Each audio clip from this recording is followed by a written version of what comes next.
Congress Mahatma Gandhi sentiment ను రగిల్చేందుకు సిద్ధమవుతోంది. Mahatma Gandhi sentiment తో పోరాడటానికి సిద్ధమవుతోంది కాంగ్రెస్.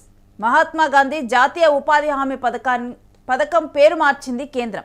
వికసిత్ భారత్ జీరామ్జీ అనే పేరు పెట్టింది కేంద్ర ప్రభుత్వం. ఉపాధి హామీ పథకాన్ని UPA-1 ప్రభుత్వంలో ప్రారంభించింది. UPA చైర్పర్సన్ గా నాడు సోనియా ఉండగా డిజైన్ చేసిన పథకం అది.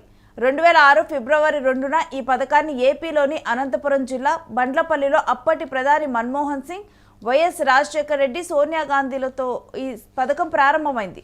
2026 జనవరి 5న బండ్లపల్లిలో భారీ బహిరంగ సభ నిర్వహించనుంది కాంగ్రెస్.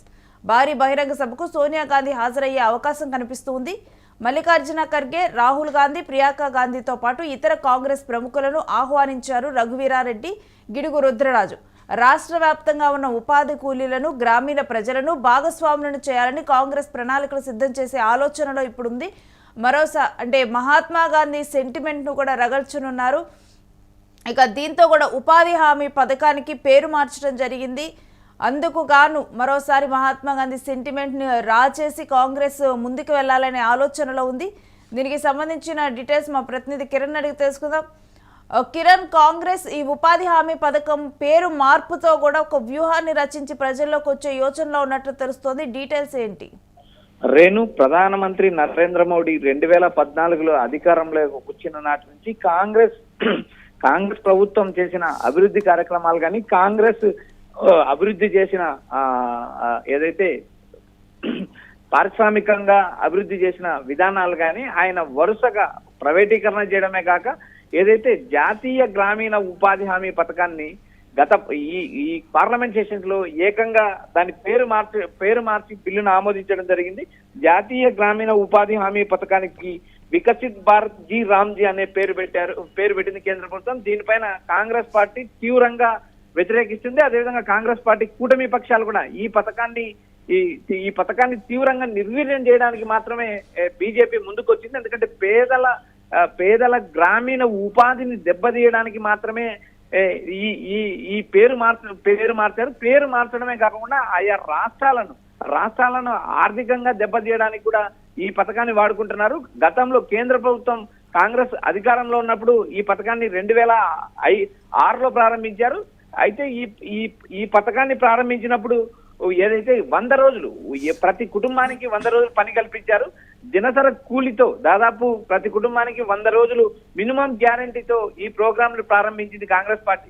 అయితే బీజేపీ అధికారంలో వచ్చిన నాటి నుంచి వరుసగా కాంగ్రెస్ ఏ పథకాలను ప్రారంభించిందో ఆ పథకాలను నిర్వీర్యం చేయడానికి ఒక ప్రణాళిక ప్రకారం బీజేపీ ముందుకెళ్తుంది. ఏదైతే ఫ్యాక్టరీలను కానీ, సంస్థలను కానీ, స్టీల్ ప్లాంట్లను కానీ ప్రైవేటీకరణ చేస్తూ ముందుకెళ్తున్న బీజేపీ ఇప్పుడు కేవలం పేదలకు ఉపాధిగా ఉన్న జాతీయ గ్రామీణ ఉపాధి హామీ పేరు మార్చడమే కాకుండా ఆ రాష్ట్రాలకు నిధులు కేంద్రం 90% నిధులు, రాష్ట్రం 10% నిధులు భరించే పరిస్థితి గతంలో ఉండేది. ఇప్పుడు కేంద్ర ప్రభుత్వం 60%, రాష్ట్ర ప్రభుత్వం 40% నిధులు భరించాలని ఈ సిస్టాన్ని తీసుకొచ్చారు. అయితే ఇది రాష్ట్రాల నడ్డి విరచడానికే ఈ పథకాన్ని తీసుకొచ్చారని ఈ మార్పులు చేశారంటూ అటు కాంగ్రెస్ తో పాటు ఇటు కాంగ్రెస్ మిత్రపక్షాలు కూడా ప్రధానంగా ఆరోపణ చేస్తే, అదే విధంగా ఆంధ్రప్రదేశ్ విషయానికి వచ్చేటప్పటికి వైసీపీ తీవ్రంగా ఈ పథకాన్ని వ్యతిరేకించింది. వైఎస్ఆర్సీపీకి ఉన్న ఎంపీలు పార్లమెంట్ సమావేశాల్లో తీవ్రంగా వ్యతిరేకించడం కూడా జరిగింది. ఇటు ఏదైతే జాతీయ గ్రామీణ ఉపాధి హామీ పథకం ఆంధ్రప్రదేశ్ లో ప్రారంభించారో ఆనాటి ముఖ్యమంత్రి వైఎస్ రాజశేఖర రెడ్డితో పాటు సోనియా గాంధీ, అప్పటి ప్రధాని మన్మోహన్ సింగ్ ముగ్గురు 2006 ఫిబ్రవరి 2న ఈ పథకాన్ని అనంతపురం జిల్లా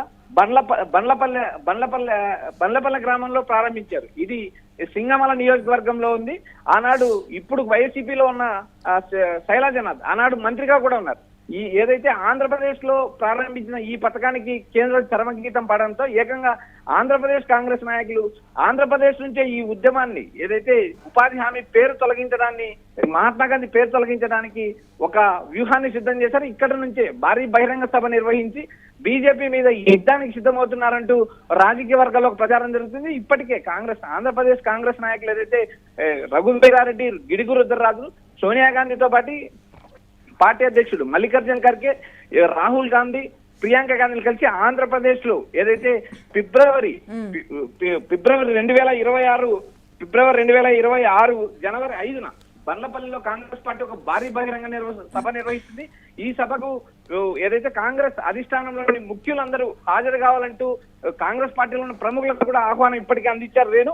అయితే ఈ పథకంలో ఏదైతే ఈ ధర్నాలో కూడా గ్రామీణ ఉపాధి కూలీలను, ప్రజలను భారీగా భాగస్వామ్యం చేయాలని కాంగ్రెస్ పార్టీ ప్రణాళికలు సిద్ధం చేసింది. ఆంధ్రప్రదేశ్ లో మొదలైన ఈ పథకానికి కేంద్ర ప్రభుత్వం చరమగీతం పాడేందుకు నిర్ణయించుకోవడంతో ఆంధ్రప్రదేశ్ నుంచే ఏదైతే ఎక్కడైతే బలం కోల్పోయారో అక్కడ బలం సాధించడానికి మళ్ళీ కాంగ్రెస్ బండ్లపల్లి నుంచి ఉపాధి హామీ పథకం పైన సమరబేరి మోగిస్తుందంటూ ఆంధ్రప్రదేశ్ కాంగ్రెస్ నాయకుల నుంచి సమాచారం అందుతుంది Renu. Right, thanks for the details Kiran. నాడు యూపీఏ చైర్పర్సన్గా సోనియా గాంధీ ఉండగా కూడా డిజైన్ చేసినటువంటి 2006 ఫిబ్రవరి 2న డిజైన్ చేసిన పథకము. అయితే 2006 ఫిబ్రవరి 2న ఈ పథకాన్ని ఏపీలోని అనంతపురం జిల్లా బండ్లపల్లిలో అప్పటి ప్రధాని మన్మోహన్ సింగ్, వైఎస్ రాజశేఖర్ రెడ్డి, సోనియా గాంధీలతో కూడా అనంతపురంలో ప్రారంభించడం జరిగింది. 2026 జనవరి 5న బండ్లపల్లిలో భారీ బహిరంగ సభ అక్కడే నిర్వహించాలని కూడా ఇప్పుడు కాంగ్రెస్ భావిస్తూ ఉంది. మనం చూస్తే కనుక గతంలో ఏదైతే ఈ పథకం కొనసాగిందో ఇప్పుడు ఆ పథకం పేరు మార్చి కూడా ఇప్పుడు ఉపాధి హామీ పథకాన్ని కాస్త పేరు మార్చి వికసిత్ భారత్ జీరామ్జీ అనే పేరు పెట్టడము. గతంలో దీంట్లో 90% నిధులు ఈ ఉపాధి హామీ కూలీలకి ఉపాధి కల్పించి వీటికి ఇచ్చేటువంటి నిధులు 90% కూడా కేంద్రం నుంచి వస్తే 10% రాష్ట్ర ప్రభుత్వం భరించేది. ఇప్పుడు 60% కేంద్రం భరిస్తుంది, 40% రాష్ట్ర ప్రభుత్వం భరించాలి అంటూ కూడా కొత్తగా కూడా ఈ వికసిత్ భారత్ జీరామ్జీ అనే పథకంలో చేర్చడం ఒక కొత్త నిబంధన. ఇవన్నీ కూడా కావాలనే రాష్ట్ర ప్రభుత్వానికి నడ్డి విరిచే విధంగా కూడా ఏర్పాటు చేశారు అని చెప్పి కూడా దీన్ని వ్యతిరేకిస్తూ ఉన్నారు కొంతమంది.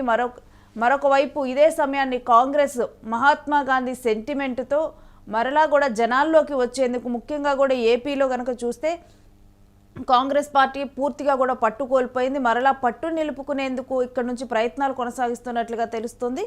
ఇక ఈ భారీ బహిరంగ సభకి కూడా ఎక్కువగా కూడా జనాలని ఆకర్షించాలని చెప్పి కూడా యోచనలో ఉంది.